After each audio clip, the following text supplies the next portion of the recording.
नमस्कार विद्यार्थी मित्रांनो, आपलं स्वागत आहे DBN एक्झाम या यूट्यूब चॅनलमध्ये. आतापर्यंत तुम्ही चॅनलला जॉईन झाला नसेल तर सर्वात प्रथम चॅनलला जॉईन करा, लाईक करा.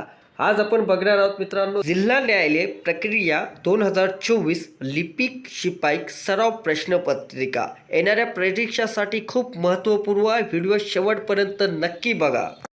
नेक्स्ट प्रश्न आहे, कुमार गटाच्या 42व्या राष्ट्रीय खो खो स्पर्धेत विजेतेपद मुली आणि मुली गटात कोणत्या राज्याने पटकावलेले आहे? तर मित्रांनो, या प्रश्नाचे उत्तर ऑप्शन सी, महाराष्ट्र राज्याने. मित्रांनो, तुम्हाला या प्रश्नाचे उत्तर येत असेल तर मला कमेंट करा. आतापर्यंत तुम्ही 30 पैकी किती प्रश्न करेक्ट केलेले आहे हे नक्की कमेंट करा. नेक्स्ट प्रश्न आहे, 42वे कुमार राष्ट्रीय खो खो स्पर्धा कोणत्या राज्यात आयोजित करण्यात आलेले आहे? 42वे कुमार राष्ट्रीय खो खो स्पर्धा कोणत्या राज्यात आयोजित करण्यात आलेले होते? तर या प्रश्नाचे उत्तर ऑप्शन ए, छत्तीसगड राज्यामध्ये. नेक्स्ट प्रश्न आहे, महाराष्ट्र सरकारने कोणता दिवस राज्य क्रीडा दिन म्हणून साजरा करण्याचा निर्णय घेतलेला आहे?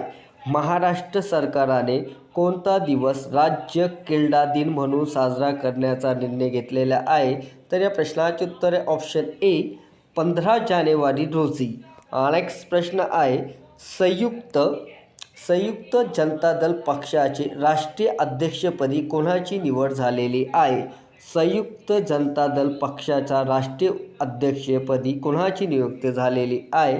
तर या प्रश्नाचे उत्तर ऑप्शन सी, नितीश कुमार यांची राष्ट्रीय अध्यक्षपदी निवड झालेली आहे संयुक्त जनता दल या पक्षासाठी. नेक्स्ट प्रश्न आहे, केंद्र सरकारने सुकन्या समृद्धी योजनेच्या सध्याचा व्याजदर 8% किती टक्के वाढवली गेलेली आहे? तर या प्रश्नाचे उत्तर ऑप्शन सी, 8.2%. सुकन्या समृद्धी योजनेच्या सध्याच्या व्याजदरात वाढ झालेली आहे. नेक्स्ट प्रश्न आहे, भारताचे पहिले महिला मुख्य न्यायाधीश कोण होतात? भारताचे पहिले महिला मुख्य न्यायाधीश कोण होतात? तर या प्रश्नाचे उत्तर ऑप्शन ए, फातिमा बीबी हे भारतातील पहिले न्यायाधीश होतात. नेक्स्ट प्रश्न आहे, खरीप व रब्बी अशा दोन्ही हंगामात होणारे पीक कोणते? खरीप व रब्बी अशा दोन्ही हंगामात होणारे पीक कोणते? तर या प्रश्नाचे उत्तर ऑप्शन ए, ज्वारी हे खरीप व रब्बी अशा दोन्ही हंगामात होणारे पीक आहे. नेक्स्ट प्रश्न आहे, खालीलपैकी 7 बेटाचा शहर म्हणून कोणाला ओळखतात?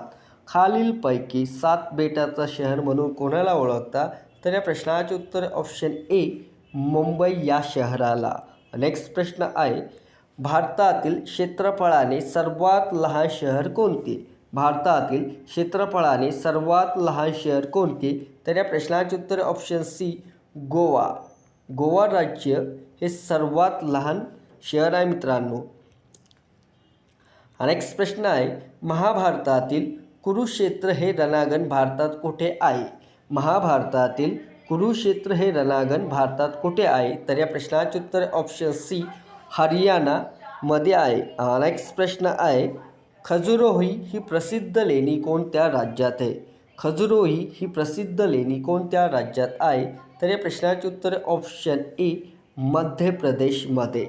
नेक्स्ट प्रश्न आहे, भारताच्या शेजारी एकूण किती देश आहे? भारताच्या शेजारी एकूण किती देश आहे? तर या प्रश्नाचे उत्तर ऑप्शन सी, 7 देश आहे. नेक्स्ट प्रश्न आहे, गंगा नदीची सर्वात मोठी उपनदी कोणती? गंगा नदीची सर्वात मोठी उपनदी आहे ऑप्शन बी, यमुना ही गंगा नदीची सर्वात मोठी उपनदी आहे. नेक्स्ट प्रश्न आहे, ऊर्जा उत्पादनासाठी कोणत्या कोशिकाचा वापर केला जातो? ऊर्जा उत्पादनासाठी कोणत्या कोशिकाचा वापर केला जातो? तर या प्रश्नाचे उत्तर ऑप्शन बी, ग्लुकोजचा. नेक्स्ट प्रश्न आहे, बॅक्टेरियाचा सामान्य आकार कोणता असतो? बॅक्टेरियाचा सामान्य आकार कोणता असतो? तर या प्रश्नाचे उत्तर ऑप्शन सी, रॉड सारखा. नेक्स्ट प्रश्न आहे, खालीलपैकी कोणता वायू हा क्लोरोफॉर्म तयार करण्यासाठी वापरला जातो? खालीलपैकी कोणता वायू हा कोलफ्रॉम तयार करण्यासाठी वापरला जातो? तर या प्रश्नाचे उत्तर ऑप्शन बी मिथेन हा वायू. नेक्स्ट प्रश्न आहे, राष्ट्रीय जलचरण प्राणी म्हणून टिंबटिंब या प्राण्यास ओळखले जातात. राष्ट्रीय जलचरण प्राणी म्हणून टिंबटिंब या प्राण्यास ओळखले जातात. तर या प्रश्नाचे उत्तर ऑप्शन बी डॉल्फिन याला राष्ट्रीय जलचरण प्राणी म्हणून ओळखतात. नेक्स्ट प्रश्न आहे, दुसऱ्या महायुद्धात अमेरिका रशिया यामध्ये कोणत्या दोन राष्ट्राचा समावेश होता?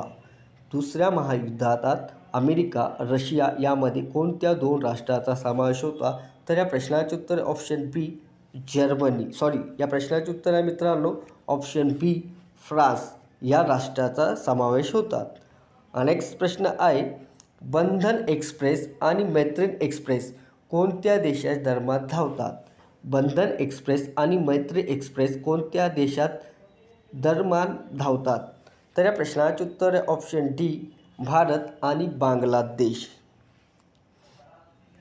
नेक्स्ट प्रश्न आहे, महाराष्ट्राच्या किती टक्के भाग दख्खनच्या पठाराने व्यापलेला आहे? महाराष्ट्राचा किती टक्के भाग दख्खनच्या पठाराने व्यापलेला आहे?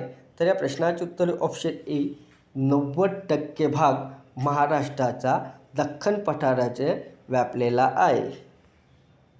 नेक्स्ट प्रश्न आहे, महाराष्ट्राच्या पूर्वेला असलेल्या कोणत्या राज्यात गोंदिया आणि गडचिरोली जिल्ह्याची सरहद्दी भिडलेल्या आहे? महाराष्ट्राच्या पूर्वेला असलेल्या कोणत्या राज्यात गोंदिया आणि गडचिरोली जिल्ह्याच्या सरहद्दी भिडलेल्या आहे?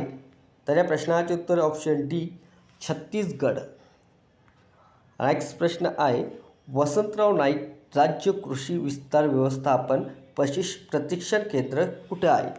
वसंतराव नाईक राज्य कृषी विस्तार व्यवस्थापन प्रशिक्षण संस्था कुठे आहे? तर या प्रश्नाचे उत्तर बी नागपूरमध्ये. नेक्स्ट प्रश्न आहे, जागतिक कर्करोग दिन कधी साजरा केला जातो? जागतिक कर्करोग दिन कधी साजरा केला जातो? तर या प्रश्नाचे उत्तर ऑप्शन डी 4 फेब्रुवारी रोजी जागतिक कर्करोग दिन म्हणून साजरा केला जातो. नेक्स्ट प्रश्न आहे, बेसबॉलमध्ये एका बाजूला असलेल्या खेळाडूची संख्या किती असते? बेसबॉलमध्ये एका बाजूला असलेल्या खेळाडूची संख्या किती असते? तर या प्रश्नाचे उत्तर ऑप्शन बी 9 असतात खेळाडूंची संख्या. नेक्स्ट प्रश्न आहे, अर्जुन पुरस्कार कोणत्या क्षेत्रातील उत्कृष्ट कामगिरीसाठी दिला जातो? अर्जुन पुरस्कार कोणत्या क्षेत्रातील उत्कृष्ट कामगिरीसाठी दिला जातो?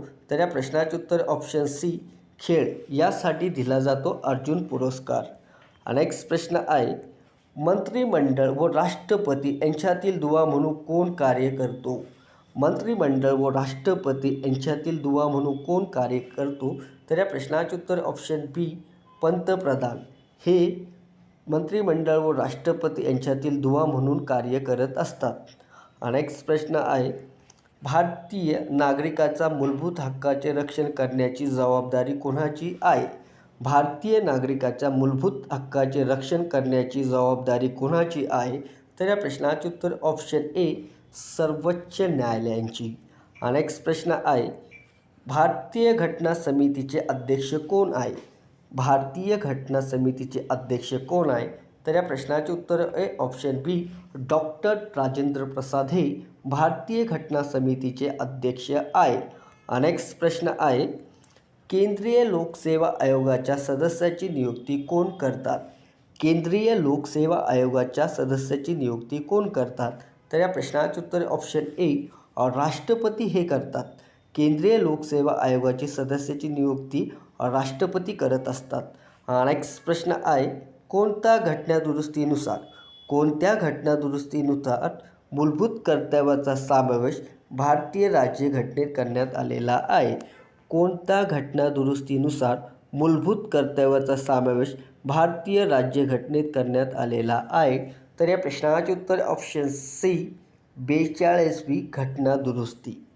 42वी घटनादुरुस्तीमध्ये मूलभूत कर्तव्याचा समावेश करण्यात आलेला आहे.